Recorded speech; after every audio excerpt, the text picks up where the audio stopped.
we just had to tell a story, like 3 minutes at the end of the class. And I just told a story about like how I got circumcised at 19 years old for a girl. Can you give it to me again? Alpiersbach im Hochschwarzwald. This is like a casting couch situation. I've thought about it before. I like when I can hear myself. This is hot. What's up, dude? Mario, what's up, my What's man? up? Good to see you. Thanks for coming on, Man, dude. I appreciate you. I appreciate your energy. Like I said, I'm German, so I appreciate how I walked in and like it's the most efficient podcast I've ever had. I love it. So Mario, guys, is from LA in New York for, I guess, a week or so. And then you're going to be back for the New York Comedy Festival. You're doing a show. Yeah. When did you move to LA from Germany? 4 years ago. Oh, wow. Yeah. And you learned English in Berlin? Well, or wherever you're from? No, I'm from a small town in Germany called Alpiersbach im Hochschwarzwald. I always love how Americans react to that one. What's maybe the English version of that, if you can? I mean, it doesn't really mean anything. The water is all you, by the way. Thank you, appreciate that. Yeah. I mean, Alpiersbach, Bach means creek, and Hochschwarzwald means like the higher Black Forest region. So you're in the forest by the creek. Exactly, forest by the creek. Small town. And 800 people. Bro, but how is your English so good? Do you go to school outside of the small town? Maybe? You know, some people are just gifted with many things, apparently, right? So I learned English when I grew up in school, and then I went to New Zealand when I was 18. Learned some Kiwi English there. You know, you go to school there? Or no, you went there for Germans travel a lot. Once you finish high school, most Germans, what I did when I finished high school, I didn't want to go straight to university. So I went to New Zealand and I did a backpacking trip. Just for you take a year off after high school. That's what most Germans do. So in the US, they call it like a gap year. Exactly. But it's kind of frowned upon. But in Germany, we can do that shit because like college is free. There's just like more, and Germans are more, I think, independent, right? So we travel at a young age. I did student exchange programs when I was like 13 years old. Lived in France for a couple months with a family. Lived in Peru when I was 15 for a year. You know what's so different about Europe is like, it's close to a bunch of other countries, right? Yeah. You could just take a train there and it's like 30 euros or something like that. Exactly. Or like even plane tickets. Like Ryanair is like a cheap airline. You can fly to like Milan for like $20. Yeah, man. Like the only thing in the States, if you're trying to get away or trying to like experience something, there's only really a few places you can go. Maybe there are like national parks that are dope, but December or January in New York, the only place you really want to go is Miami. Or if you're doing something professionally, maybe you go to LA. Sure. I feel like we Europeans just travel at a younger age. And I think that's where we're a little bit more independent. And that's what a lot of people do. It's just like in our nature. Also Germans, I read a study that Germans travel the most out of all countries. So, yeah. It's also like a wealth thing, I guess. You know, because, right. Yeah. It's hard to travel if you're, from Indonesia, I guess. It's a little bit more difficult. Yeah, because also like it's so much more expensive, I feel like, to travel that way. Yeah. You know what I mean? So how has the transition been from Germany? Well, I guess, was it New Zealand and then LA, or is Germany? Dude. Talk about your journey, man. So, American Idol as well. Yeah. Dude, the journey, I don't fucking know. So it all started with modeling. I was scouted by a modeling agent when I was in Germany, my hometown. On the street? No, on Facebook. Because there's no fashion industry in Alpiersbach im Hochschwarzwald, Germany. Okay, there's no scouts or anything like that. So it's basically on. I love that name. Can you say it? Yeah, we got to. All right, yeah. Can you give it to me again? Alpiersbach im Hochschwarzwald. Can you break it into syllables? Alpiersbach im Schwarzwald. That's pretty good, yeah. I don't think I remember all. Just have a little bit more anger and a little bit more, it has to come from the balls a little bit more, and then you got to, you have to that energy like the when you speak. Yeah. Im Hochschwarzwald. Yeah. So no, then I was scouted by a modeling agent, and he's from New York actually, and he was a scout. He was like, "Hey, gorgeous," eggplant emoji. He sent you the eggplant emoji? I mean, kind of. He was like, "Hey, gorgeous," and he was kind of flirty, but I didn't get it at the time because I'd never been around gay people and around I'm very know what the innocent. Eggplant emoji was? Not really. No, we don't have eggplants in Germany. This was also, mind you, this is early on. This was like in 2014 or something like that, 10 years ago. And then he said, "Hey, come to New York. You can stay with me in Harlem at my apartment." And I had no idea about New York or the US. I knew New York City. I'd never heard of Harlem. I thought, wow, Harlem, that's so exotic. Yeah. So I went to Harlem and I stayed with this dude for like a week. And he introduced me. I got scouted by a modeling agent. and started modeling. And that's how kind of like I started traveling and coming to the US. Did you sign with an agency though after you went to Harlem? Yeah. And then that allowed you to travel to like different places, fashion type? Exactly. So whenever there was like a fashion week happening, they would have me come in for like 2-3 months. And I would stay at a model apartment with 8 dudes sharing a bathroom. Is that like bunk in beds? Brooklyn? Yeah. Dude, so my girlfriend when I was 18 years old was a model, and she got offered to stay in a model apartment. And I was like, dude, there's no way that I would ever want a girl like that to stay in a model apartment. I feel like it's just guys like you hanging around her all the time. Well, I mean, most of them.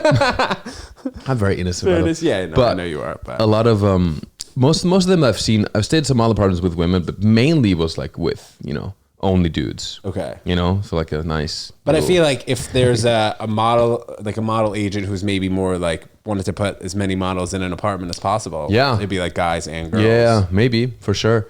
But it's kind of fucked up, the whole thing, because they charged me so much. At one point during Fashion Week, no joke, there was 7 dudes sharing one bathroom. 7 dudes. And they had like not only bunk beds, but also a mattress they put on the floor. So you literally had no space. I was staying on a bunk bed with one other dude in like a Harry Potter closet. No joke, like it was in the stair, like it felt like Harry Potter. To give you an idea, I could not do a push-up anywhere in the room. Well, you're kind of a tall guy though. But I mean, but still, you should be able to do even a little person couldn't do a push-up. I mean, maybe they could do it on the fucking bed or something. So But you said it was super expensive, but would they just take the money out of your paycheck? yeah, They would charge you? but they would charge you so much, man. I mean, they would charge like $1,500 per person Per month? and they deduct per month. They deduct it from your pay. Yeah. But it's fucked up because, like, dude, if you do the math, if you have 8 people spending $1,500, expensive apartment that's in the insane. city. That's like $12,000 for a place that's like a probably walk like up, and it wasn't that nice. It's a I'm sure. little house in Brooklyn and stuff, So that whole place was probably like, I don't know. I mean, 12. They got 12K if it was full, but I mean, it couldn't be more than like $4,000 at the time, So that's the modeling industry in a nutshell, man. Yeah. Yeah. But traveling all over the place, how did you end up in Los Angeles?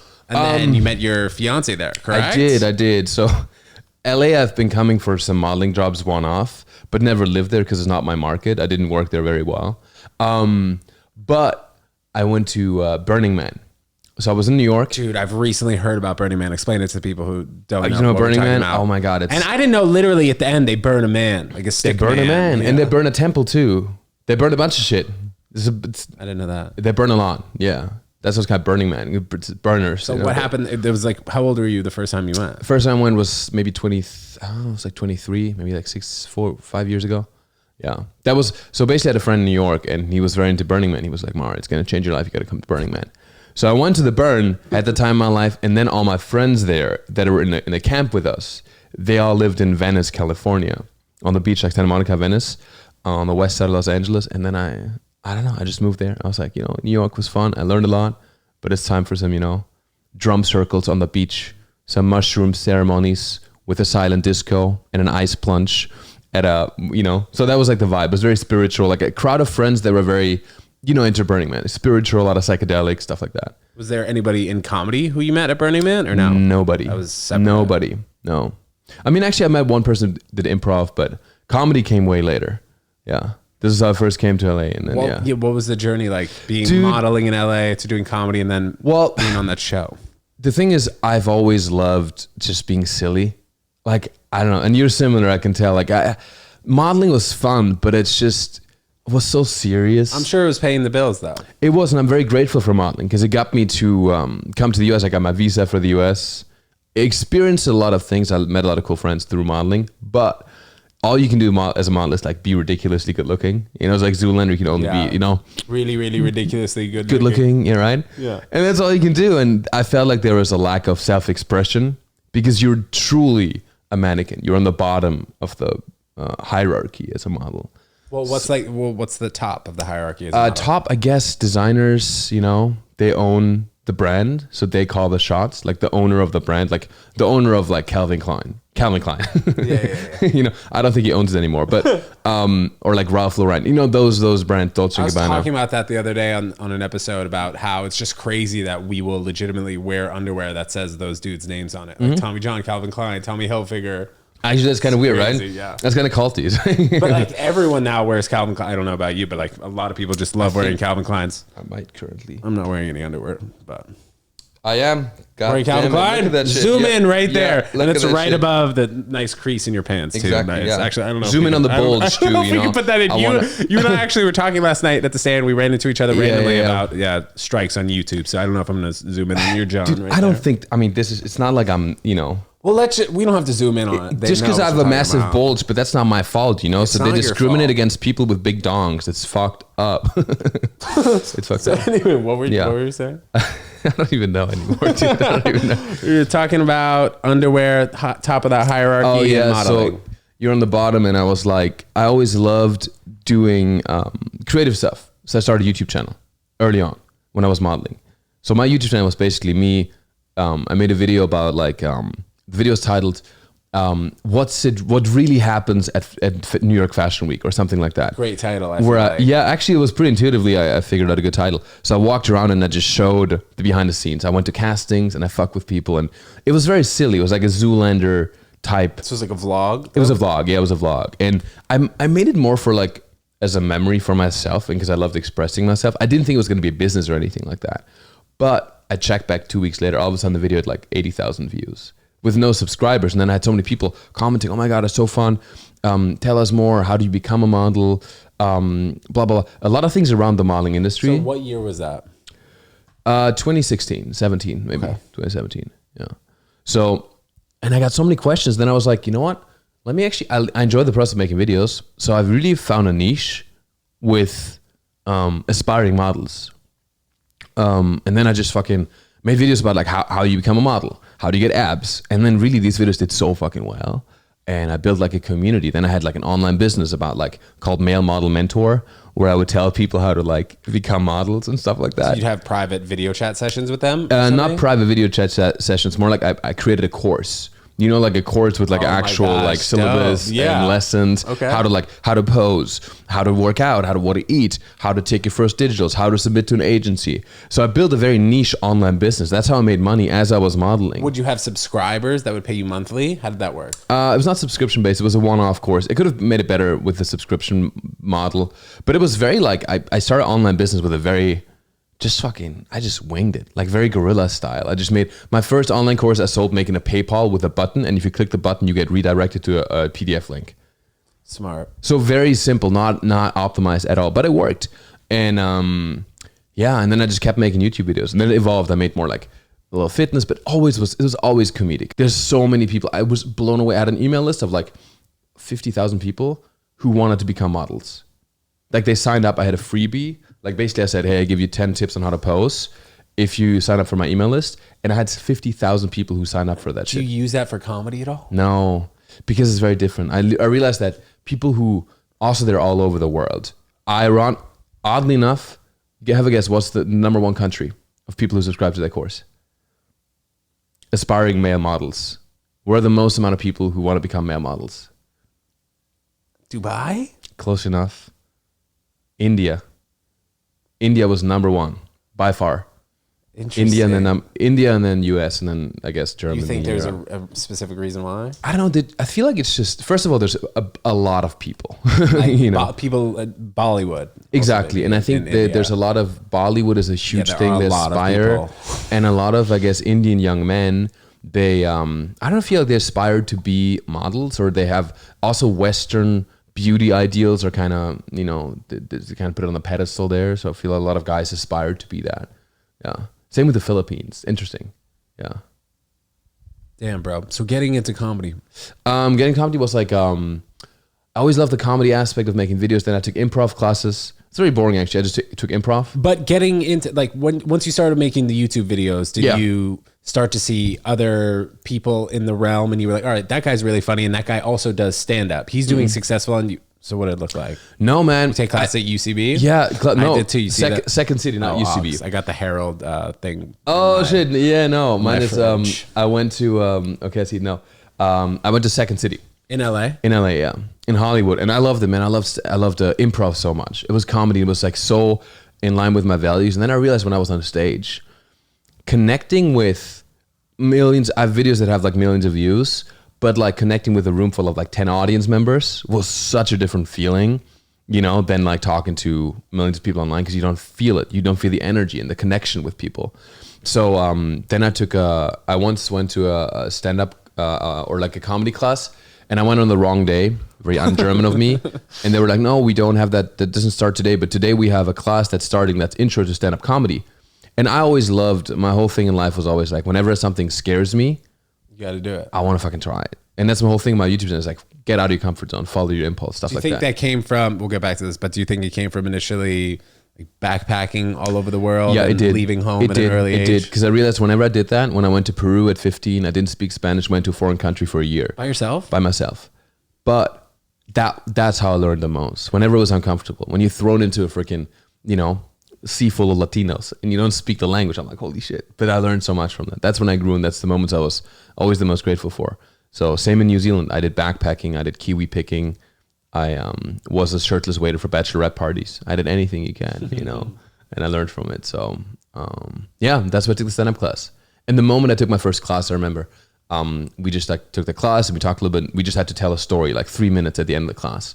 And I just told a story about like how I got circumcised at 19 years old for a girl. And yeah, I mean, it's a pretty strong story, I feel like. I know. We can get into it after. But when I told that story on stage, I was like, this is it. Like immediately it was like this connection to this art form, because it's very like, you're in control. It's immediate. You can connect with people.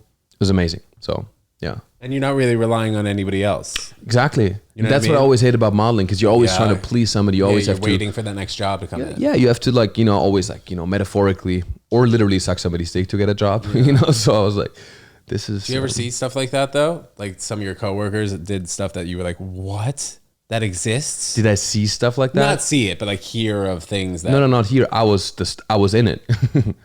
I was in it. No, people have offered me like jobs and magazine covers if they let me. I don't know how explicit I can get, but if they basically, if they, you know, there's one guy was literally like, I'm going to give you a magazine cover, but you know, what are you going to do for me? And he's like, let's do this. If you let me suck you, if you let me blow you, I'm going to give you, I'm going to shoot you for this magazine. I can only, do you think it happens to girls a lot more or maybe not? It happens to men more. Because the industry, modeling specific, worldwide, on a grand scale, 100% women, it happens way more. Any sort of like sexual assault, sexual harassment, all that stuff happens to women way more.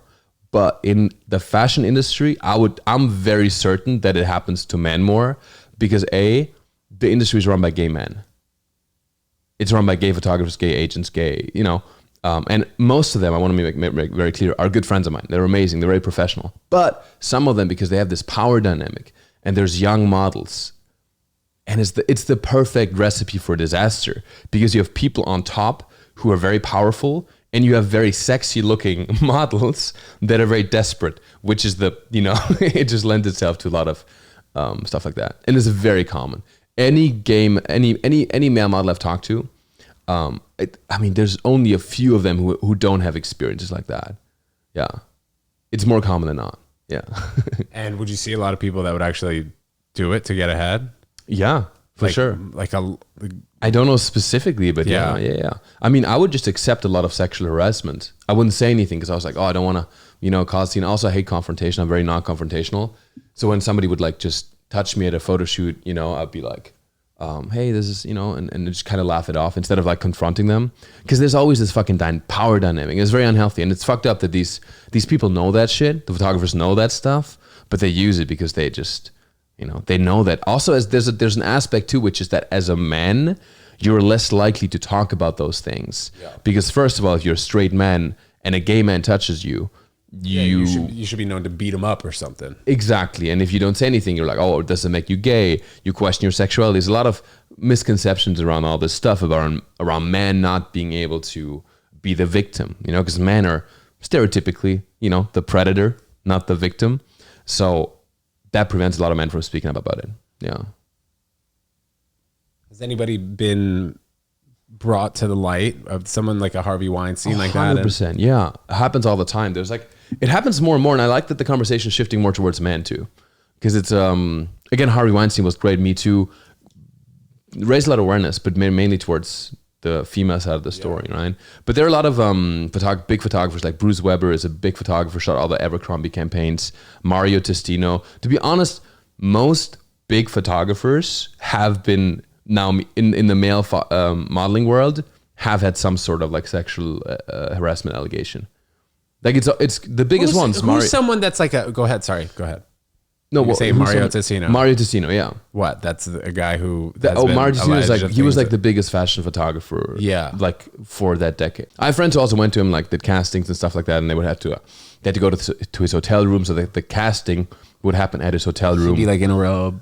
I don't know exactly, but yeah. Dude. Bruce Weber was very known for like shooting with the models, and he shot all the Abercrombie campaigns. That was the guy who wore the bandana. I think so. Yeah, exactly. That was him. The yeah, big white beard. Yeah, exactly. White beard. Amazing photographer, but he would just do like weird breathing exercises with the models. Like he really connected with them before. You know, just a little odd. And I get it. You're an artist, and they're always a little weird. But you know, some of the stuff it just was a little too far. 100%. There's a line of professionalism. And then once one dude came out, it happens the same thing every time. Once one dude comes out, like 20 others come out, and you know. Who's a photographer or an artist who you've worked with who you deem extremely professional and has done very well, and other people would say that they're extremely professional as well, like a photographer or designer or someone? I mean, anything like I've worked a lot with Banana Republic and Bloomingdale's here. But that's not a specific person. I know, but like that's what I mean. Once it becomes more, that was also a bit more commercial. The thing is, all that shit mainly happens in like high fashion realm. You know, when it's like when it's like this is the one person that you need to impress. Exactly. Or like when it's like the fashion, you know, because these other companies are run by like it's a big corporation. Yeah. Like Bloomingdale's, Macy's, they're run by. It's a team of people. It's like a boardroom. Very professional, people. Amazing. Bloomingdale was my favorite brand I work with, or they booked me the most. That's why I like them the most. You know, work with them a lot for like their catalog stuff, and they booked me here in like in Soho. They had a studio, amazing catering, very professional, very nice all the time. But then there's like more of the high fashion realm, right? There's like high fashion, which is like Prada, Versace, Armani, Dolce & Gabbana, those like high fashion brands, and there's more commercial stuff like Nike, Puma. You know, Adidas, Macy's, Target, stuff like that. So the high fashion world, that's where more of that stuff happens. And I just did a lot of underwear modeling too, and that's where like, you know, a lot of that that would put you in a vulnerable situation. Yeah, dude. You know, but it was my fault. In on your fucking wiener for sure all the time, dude. Man. So many zoom ins, you know. But also it's my fault because I was just, you know, I was asking for it. Yeah. I was asking for it. Well, you weren't though, bro. You were trying to pursue your professional career. I know. You weren't asking for it. Yeah. All right, let's get back to you getting circumcised at 19. Yeah, man, it's wild, and still circumcised to this day. It hasn't grown back. How about you, bro? Yeah, yeah. I'm Jewish. You're Jewish? Nice. So yeah, I got it snipped like day 8. I'm German. Can we? Yeah, we gotta prove it. Can we shake hands? We gotta prove it now. Can we shake hands? Yes. Do we have a Jewish and a German? This right? is the thumbnail. This is. It's called reparations. Yeah, we're like literally. No, we my girlfriend's Jewish too, by the way. So okay, yeah, love it. So your kids will be Jewish, I guess. So oh no, because her mom was not Jewish, her dad was Jewish. So I guess according to Jewish law, you have a little bit of Jew in you though. Yeah, which is good. Yeah. So circumcised. I got circumcised because I was dating a Turkish girl at the time. Mm-hmm. And you know, in Turkish culture, if I wanted to marry her, I have to get circumcised. How old was she at the time? We were both like 17, 18. And you wanted to get married? No, the thing is, I mean, the truth is, I did it not because they needed me to. It was just like, because of her, I started thinking about it. And then to be completely honest with you, I also used to struggle with, you know, sometimes I would, you know, finish fast, you know? Sometimes it was quick. It's normal, it happens to everyone. Right? So I was like, I read about it, and I read online, I was like, it's cleaner, A. B, it makes you last longer, makes you less sensitive. C, it's more aerodynamic, you know? So I was like, why not? And also it's more accepted by a Muslim culture. Okay. Exactly, right? If you put that thing in the wind canal, it's definitely going to, you know. So I did it. I just called the doctor in Germany, urologist, said, hey, bro, guten Tag, hallo. And I just scheduled an appointment for a circumcision when I was 19 years old. And it was... And they put you out, gave you morphine. No, they didn't put... That's so American of you. That's so fucking bro, American. what do you mean? You getting your wiener cut at 19 with Germany, no things to sleep? Not... It's so... You know, that's one thing I want to address. Americans are such little weasels. It's unbelievable. You guys are so... It's unbelievable the amount of pills you take here for nothing. Dude, you take pills for like... When you have a little headache, you take like 4 pills. Crazy. Dude, in Germany, I don't want to sound like Germans were such alphas, but culturally... I think we just don't take as much medication. I'm going to tell you, my whole life, I've taken Advil or like aspirin, which is like the equivalent in Germany. I took it maybe 3 times my whole life before coming to the US. I mean, I guess. See, there you go. My friend was struggling with depression, Alon, my best friend, love him so much. And I was helping him through that. And we looked into options of like therapy, you know, like EMDR, inpatient therapy, because it's pretty serious, like in terms of suicide and all that stuff. He got prescribed all the medications, lithium, gabapentin, stuff that makes him addicted, really strong shit that's just putting a Band-Aid on you, all covered by insurance. Any sort of therapy that actually helped him, they didn't pay for. Nothing. $30,000 for like a therapy where outpatient therapy, actual trauma therapy that helps you get better in the long run instead of just numbing the pain. 0% covered by insurance. He's got very expensive insurance. And I was like, that's fucked up. Like the shit that actually helps people get better is not covered, but the shit that makes you addicted, like that's covered. It was just a little weird, that approach. But back to the circumcision, I didn't get, what I did is like, I got 2 injections next to, like, what's it called? Like your groin, basically. They put it in there to numb the area locally. So I was actually fully awake. I could see what was happening too. You didn't look. I looked once or twice, but it's very, I was just, dude, like there's levels of, when you like come out of like a ice bath, like it's really shriveled, but it was scared. It was so scared. It was like, meow. It was like back inside your body. It was like no. Yeah. How much did they know to cut off though? I mean, they're professionals, so I feel like. Yeah, but when like I was 8 days old, I was probably like this much, compared to you. I don't know how much they were cutting off. That's true. Yeah, I know. He seems to be very, It wasn't a rabbi. Experienced. No, it was not a rabbi. No, it was a German doctor. You know what the funny part is? Okay, there's 2 things that are really fucked up. First of all, there was this girl who was doing an internship at the urologist office, and she was going to my same school, and she was assisting. There was 2 female assistants. Oh no, is she hot? That'd be a jam. Because then you go the opposite out. Whatever, it wasn't affecting your it's not wiener. in that state. I mean, you have to be really hot too. Like in that state, like you have to be like you. Oh man, no, that was not my concern. It's more the opposite. I was like more intimidated. I was like, that's a very intimate thing, and somebody that I know. It's already weird with another dude who's a medical professional. I'm sure he's like 0, but like I was, it's a vulnerable state. I mean, definitely. Arguably the most vulnerable state you can possibly be in. Maybe even more so than modeling in underwear. Like I think so. Yeah. Because in underwear, at least you can fluff a little bit. It depends, but you can put a sock in. This is like fully raw. There's nothing, left to the imagination, and I just, that was embarrassing. How long was the surgery? I don't know. It was 20 minutes? Yeah, something like that, 30 minutes. And then you went out and your wiener was fine like a couple weeks later? Yeah, so basically they put stitches on my penis. Yeah. And it's very, oh my God, that was fucking weird. Because first of all, you couldn't get an erection because it would hurt because the stitches are still there and they'd like dissolve or whatever. It was very painful. So at night I would always get erections and then wake up and I couldn't sleep basically. Because when you sleep, you don't realize how many erections you get until you get circumcised. Then you realize you get erections randomly at night. And then there was one moment, and I have a stand-up bit about it. Basically, I went to the movie theater with my mom as I'm having stitches on my dick. And I went to the movie theater. I went to pee in the bathroom. And I was wearing jeans and I closed the zipper of my pants. You don't even need stitches for that to hurt. Yeah. Yeah. So the stitches caught the zipper? The stitches got stuck in the zipper of the pants. Yeah. Did you have to go to the hospital? No. You good? Asked my mom for help. And she helped? She did. It's a good mom. That's good. Jesus Christ. German mom. No, my mom walked in and she literally like, this is fully true. Sorry. I was like, hey, Mutter, ich brauche ein bisschen Hilfe hier. Which means I need some help. I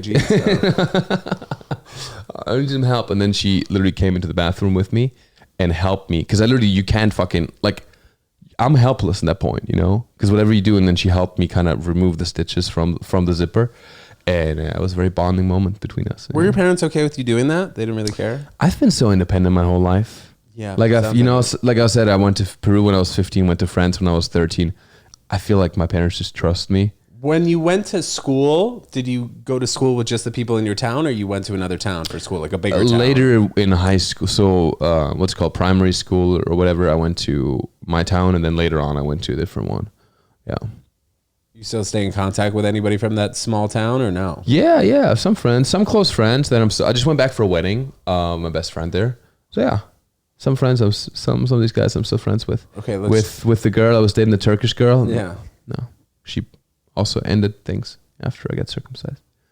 Yeah. She was like, "This isn't what I meant when I said I wanted you to be circumcised." Exactly. She's like, "You could have already decided this 19 years ago." Oh my God. No, but to be fair, I didn't fully do it only for her. It was more like, you know, and I mean, it did help, you know. I used to last only like, you know, 30 seconds.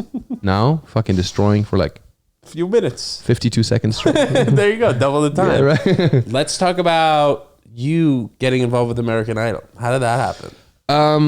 Okay, so I have a good friend, and he actually, okay, when I first started comedy, I went to my first open mic. By the way, I moved to LA for like comedy instead and improv. Not for modeling? No, I mean, when I got my apartment in LA, I never, okay, by the way, also when I was modeling and doing all this stuff, I didn't have an apartment anywhere. I would come to New York for like 3 months, and like, I would come to New York twice a year, usually for summer fashion week and then in the fall, for like 3 months each or 2 months each or something like that. And then I lived in Singapore, Germany, Milan, spend a lot of time in Korea for modeling. And you'd be at modeling apartments when you were in those Exactly. places? I was always staying at Airbnbs in Germany with my family. I had a place in Berlin. I was staying with a friend or modeling agent for a while. So I never had a home. So my first apartment lease I actually signed was right before the pandemic, like 3.5 years ago. In LA? Yeah, in LA. So it was fucked up because I started comedy. Then all of a sudden I was like, fuck yeah, I'm going to move to Hollywood. You know, I'm going to go to the Second City, which is the improv and comedy school. I'm going to start comedy and really follow my creative energy and shit like that. And I did YouTube at the time as well. That was like how I paid my bills. And then a week later, everything shut down. Did you have a big moment in comedy though before everything shut down? You're like, I see myself really taking off. I just did my first ever show. I did 2 open mics, and then I was put on 1 show. And I don't know what sound, but like I feel like I did very well. And I just felt like, okay, this is dope. And I love everything about it, the whole process. It complements nicely with I always loved writing. But the big projects, like movies are so hard to make and it takes so much time. And I wrote a script and I was like, fuck this. I'm German. I like the efficiency of stand-up, you know? So I realized it very early on. It was like love at first sight type of thing. Like I knew it right away. I was like, oh, this is it. This complements, this is where my talents are and what comes easily to me and what I enjoy. It's like my ikigai, you know, in Japan when you have what you're supposed to do, what you're good at, and all these overlap. And I was like, this is it. Yeah. Connecting. Yeah. So anyways, then I did like my first show or whatever. And that's where I met a dude who was casting for American Idol. He's one of my best friends now. He was at the show? He was at one of the open mics I went to. And he was doing comedy? Or he was doing comedy. He's a comedy. He's a musician. He was in a boy band. He's one of my best friends. He's super cool. I think you vibe with him. You guys are kind of similar. He's a very cool guy. What up, dog? Yeah. Josh Message Randall. your boy. Yeah, Josh Randall. He's amazing. And he also got married last year. And I don't know. I just love the guy. And we got along. And he was like, Mario, you're so funny. I love your personality. And he was casting for American Idol. He was like, just go on American Idol. So I went on tons of Zoom auditions. But casting, I thought you have to, it's like a long process. Before you go in front of Katy Perry, sure. There are like fucking, like I did so, I don't even know how many I did. Like I did the initial Zoom call. I actually did one and they first didn't like me because I just did like, I don't know what I did. I did something. Quickly, but was it on Zoom because the pandemic? Yeah, pandemic. That was exactly, that was that time. It was like 2020. And then I had all these Zoom calls. And then the first I had like an angle or something. I was singing something. I was kind of like having a German character or something. And they were fine with it. But then one guy on the casting team followed me on YouTube. So they were like, no, he's cool. Like, let's bring him back. And they brought me back. And then I was like, let's lean into like a little bit of a character. And I was a model at the time. And my goal was like as a model to step out of modeling and be taken seriously as like an artist. Right. So I had like a Zoolander character where I just went to the Zoom audition in a Speedo. you know? And I just like, was like, I don't want to be a model anymore. I want to be taken seriously for my talents and I don't want to be objectified anymore as I'm wearing a Speedo. Yeah. So it was like a fun little, it was almost like a comedy thing. And I just love silly shit like that. And did they consider you a stand-up at that particular time? Or not really. Like, I think I was just a YouTube personality. So I was a comedian in some way, but not a stand-up comedian. But essentially, that's what I did. Like when I went to that's also, honestly, that's when the whole improv thing came in, because all I did at that audition for American Idol. So basically what happened is I got through all the rounds, blah, blah, blah. Then like half a year later, we shoot it in Ojai, California. They rent out a beautiful space, and it was Katy Perry, Lionel Richie, and Luke Bryan.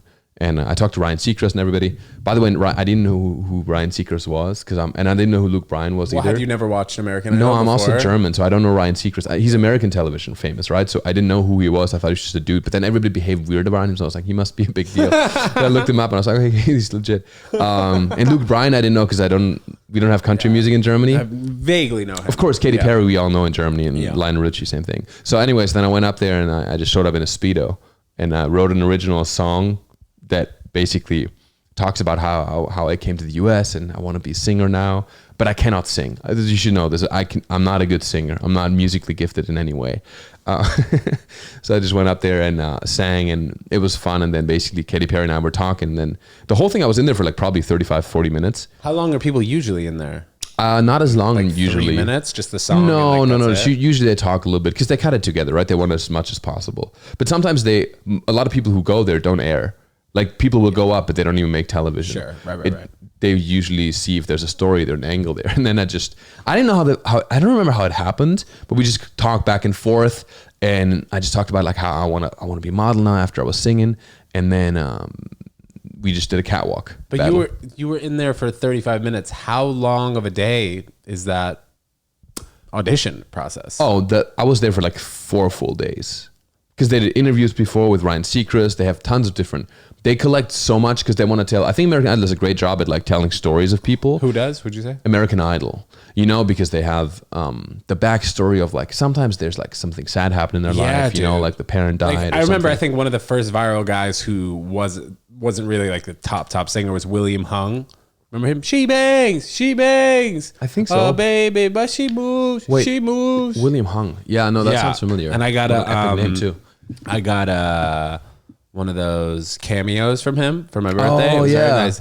No, so I was in there for a while, and then you just kind of messed around, and then, you know, I did this catwalk battle with Katy Perry, and it was fun. It was fun, dude.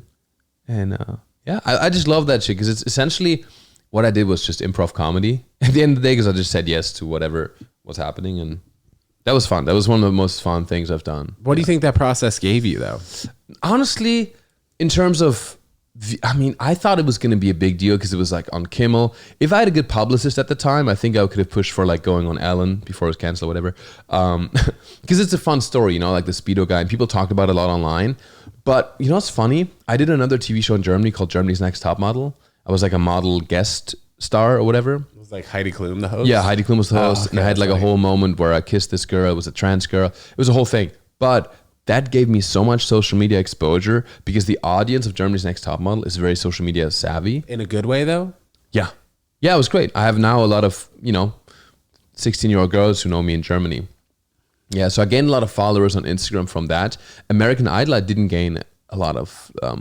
when it aired, it was a cool moment, but there was not any significant social media growth that came from that at all. Like television is not, because the audience I think is more, it's older. It's like stereotypically I would say like housewives in Wisconsin. You know what I mean? So they're not as likely to subscribe to a dude on Instagram. From American Idol, you mean? From American Idol, yeah. Versus Germany's Next Top Model. But it was just a fun thing of like, I think it gives you some credibility as a comic too. People saw that was on television, and even for other television things, they're just like, okay, this dude, you can put him on television, he's going to be fun, you know? In front of like a big audience or like a, Did you feel the moment though, like after being on TV in was it Berlin? Or Germany's Next Top Model? Where was that? Oh, in Germany? Yeah. Germany's Next Top Model, I felt the moment, yeah.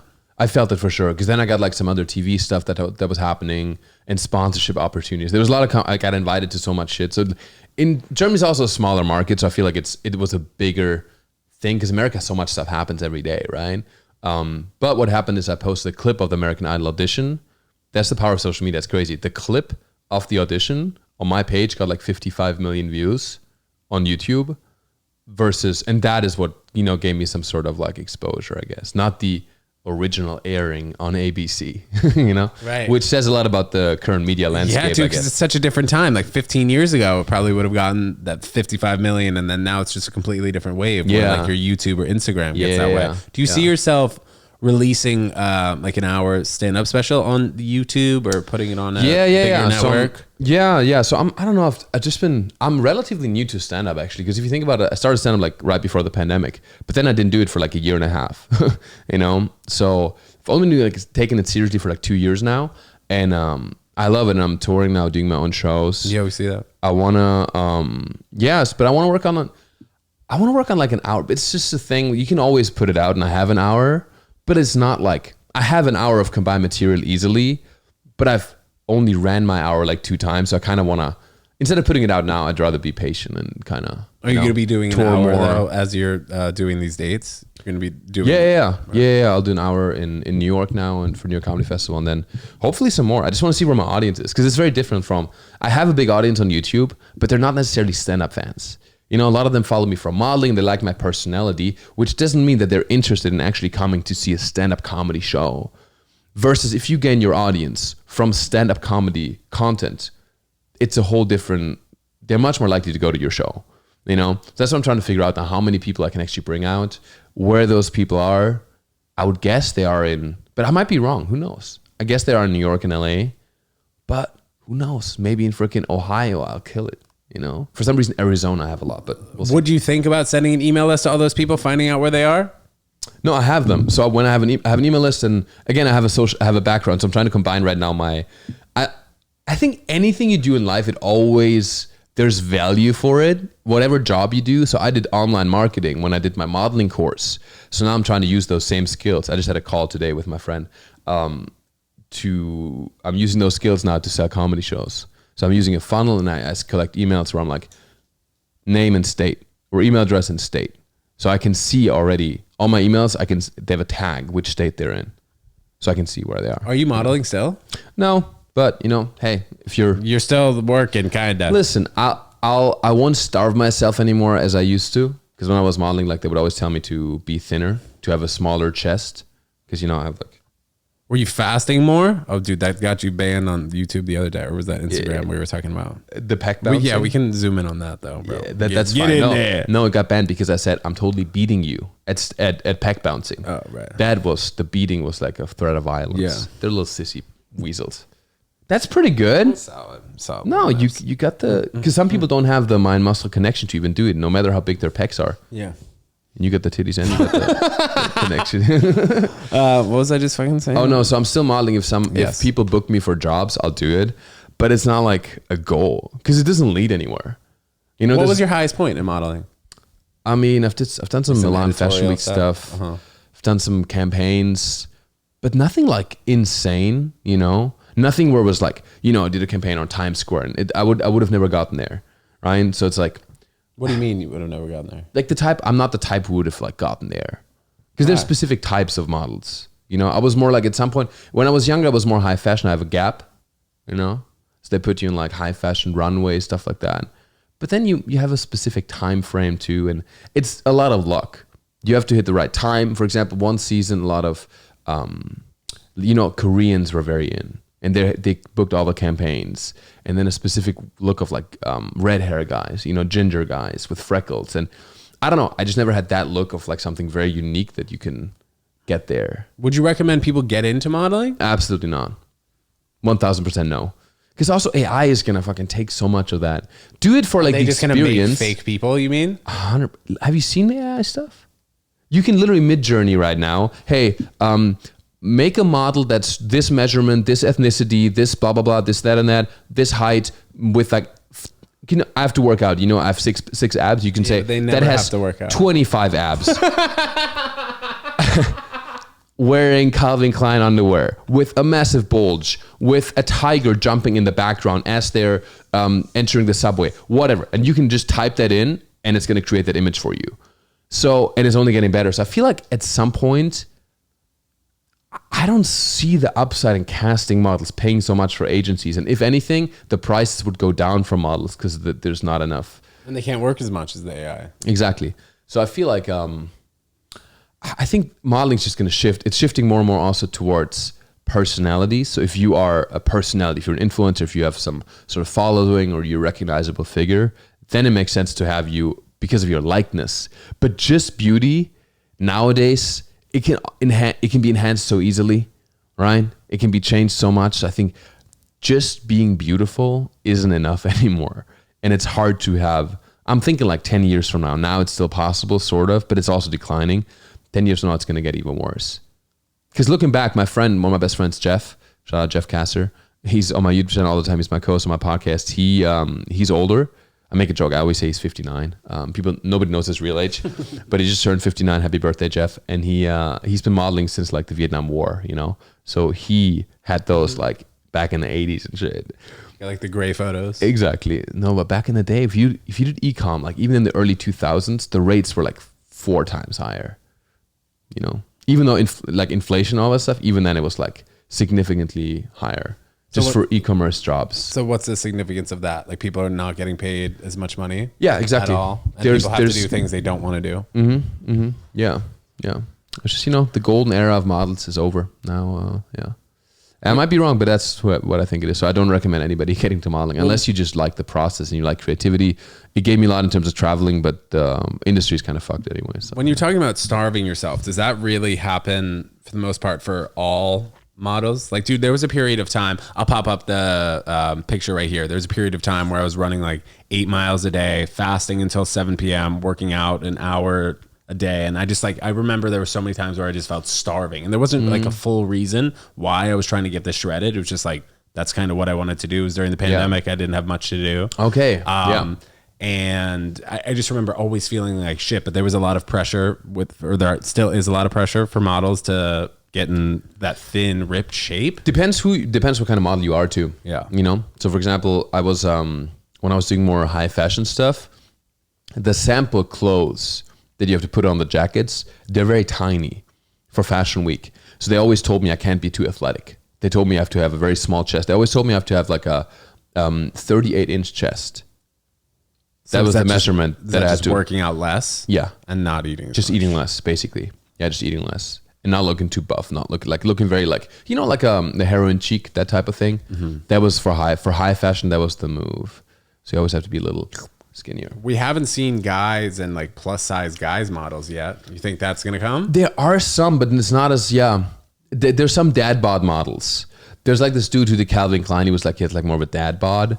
I don't know. Again, the conversation, same with the sexual assault stuff. The conversation is around women a lot right now, also with body image issues.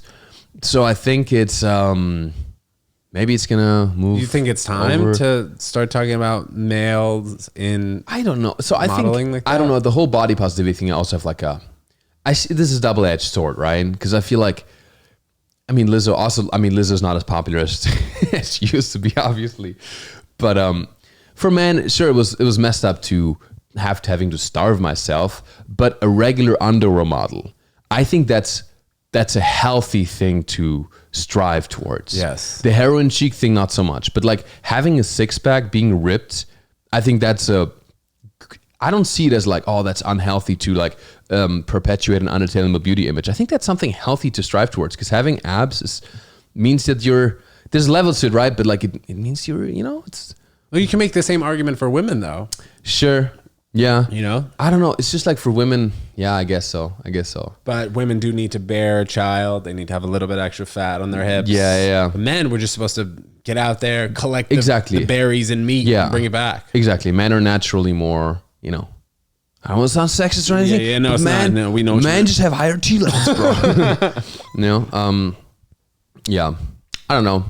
It's just also, I guess that the societal pressure that men have suffered from is not as women have suffered more from that, from being objectified, being only valued for their looks. Yeah. Therefore, I understand why the conversation is more so around women. We were talking last night about LA versus New York. You were saying, I got to move to New York. Was that just you talking, or what do you think?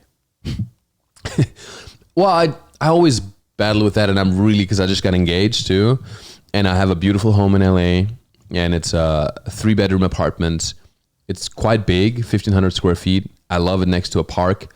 I love that side of LA, and I love the weather in LA, and it's beautiful. Do you have a dog? Yes, okay. We have a dog. So we just need the space, right? But then whenever I come to New York, I just feel so efficient, because in terms of comedy, there's just so much more happening.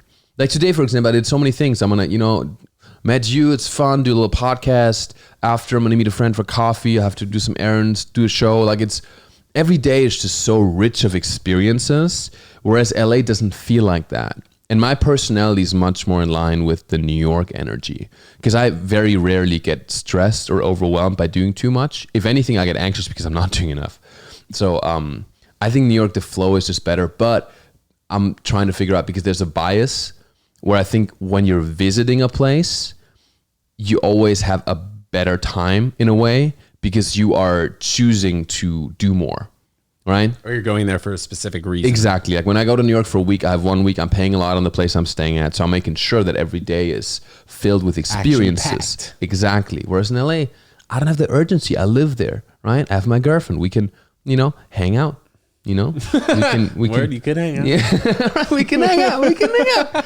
Can't do that here. So no, what I think I'm gonna do to test it out, because I lived here before, never longer than like 4 months at a time though. But I think next year in spring, I'm just gonna get a place. It's also freaking expensive here. That's one more thing that's kind of preventing me from moving here. But I'm gonna get a place for like 2 months in the spring, and see what it feels like to just be here for 8 weeks, total, uninterrupted in New York. Let's go. And then see what happens. And I don't think I'm moving next year, maybe the year after. Also, again, I'm with my girlfriend now. And where's she from? Chicago. She's American. She's, half Jewish, half Norwegian. So yeah, she is, it's just, if we moved here, we want to have something remotely. I mean, I can tell you, we pay around like $5,200 for like our apartment. And it's great. It's amazing.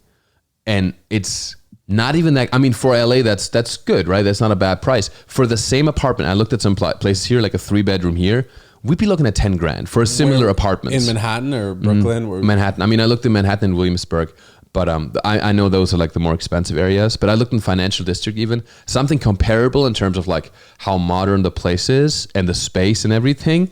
Yeah, it would be twice. Even the newer buildings that they're building now, it's just like so crazy how expensive some of them are. If I come to New York, I don't want to go back to the model apartment lifestyle. It's hard to go back from like a big 3-bedroom to like living in a shoebox again, What was your best part? What was the most fun you had modeling? Was that like when you were younger maybe? Yeah, dude, I had so much fun modeling. I mean, I think New York was just staying 3 months in New York during the summer and just living that lifestyle. That's where I started acting too. And I just had the craziest life, man. I would wake up at like 6 a.m., I would work out, then I would go to my castings, be in the city all day, only eat carrots. Like I was broke, but I was so happy, dude. I was just running around, started YouTube back then. I was creative all day.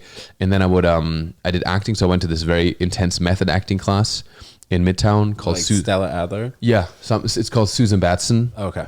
So she does like, do you know Susan Batson? No. Maybe I've heard the name. It's very similar to Stella Adler, where it's like method, like raw, visceral shit, where you like go back to your child and you act it out and you're crying on stage and you're like hitting yourself and it's visceral, you cry. So that's what I did. And then after that, I would meet some friends because I thought I have to go out to like meet people and shit. So after that class, that was like 4-hour class, mind you, it was intense, emotionally draining. I would then go to Midtown to hang out with my friends for a bit, take the bicycle back to Williamsburg where I was staying, ride the bicycle over the Manhattan Bridge, and I would just see the freaking, over the Williamsburg Bridge. Damn, it's probably easy for you like to be pretty skinny though at that point. I was with all that activity, even emotionally. 100%.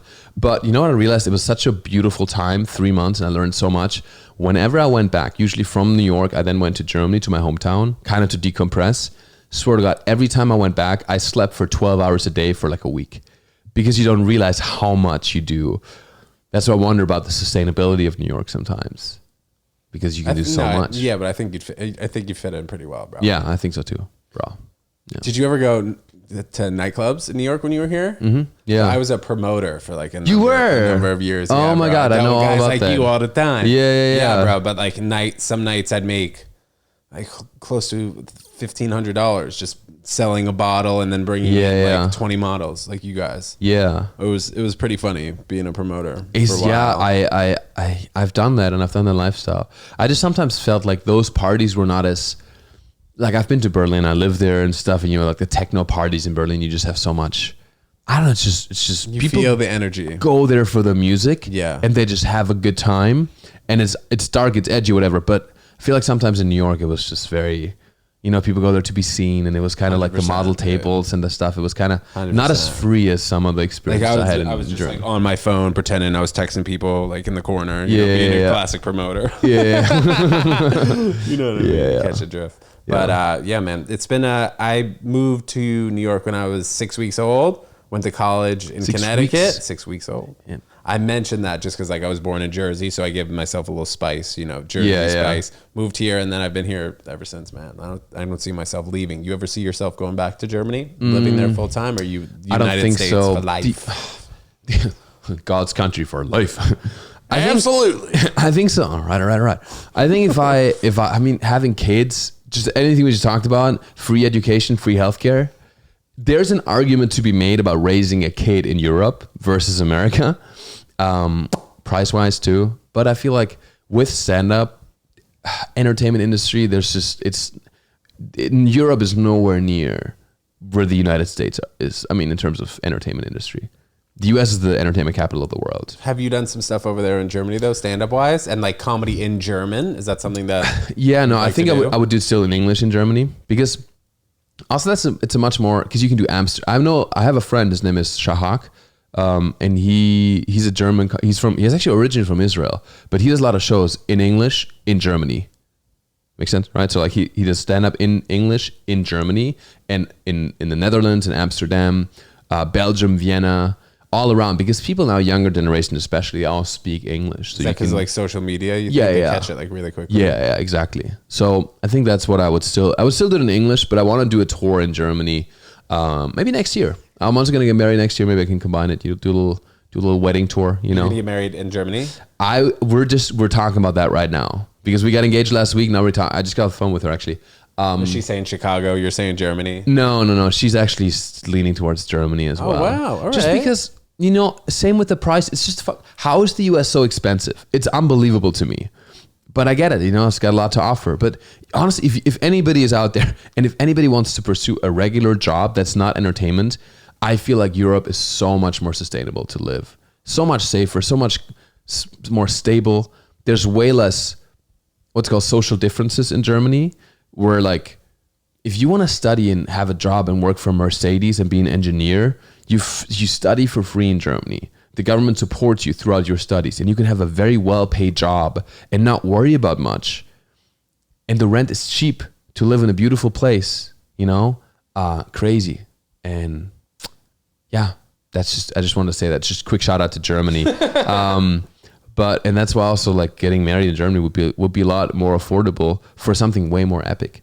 Like we could rent, I looked in some places this morning, we could rent a castle on an island on a lake in the south of Germany. There's a castle called Mainau, Schloss Mainau.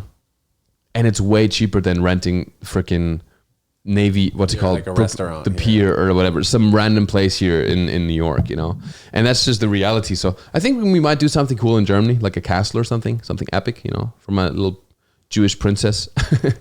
And then maybe like a party or something in America. But yeah. LA, New York, Chicago. I think it would be Los Angeles. Just most of our friends are there. Mm-hmm. It would be like, we're thinking like, something in Malibu on the beach would be cool. Can either spend it on, if we save that money, we can spend more of it on cocaine and hookers in Berlin. So I think we'll just like make that decision. Well, dude, I hope you do move to New York at some point. And when you do come over here, we got to get you on a Ted Jones comedy show. But before we get out of here, Mario, let us know what you've got coming up that's exciting, maybe professionally or personally wise, and just spit it down the tube. We're popping up your Instagram here, bro. Fuck it, guys. Appreciate you guys. Follow me on Google Plus, LinkedIn. Subscribe to my OnlyFans. And do you have a LinkedIn? That's it. Yeah. Yeah? Yeah, I made one. Love it, dude. Official. My mom was like, you got to make one. I was like, all right, I guess I'll make one. I have one. Never use it though. Yeah. No, and I don't know when this comes out, but it's actually sold out. So fuck it. But I'm doing the New York Comedy Festival show, and then yeah, MarioAdrian.com, comedy dates in LA. Yeah. Mario, thank you so much for coming on the pod, dude. This is really great. Guys, thanks so much for tuning in. Leave a comment. Email me, TEDJONESWORLD@gmail.com. And we'll see you guys next time. Peace.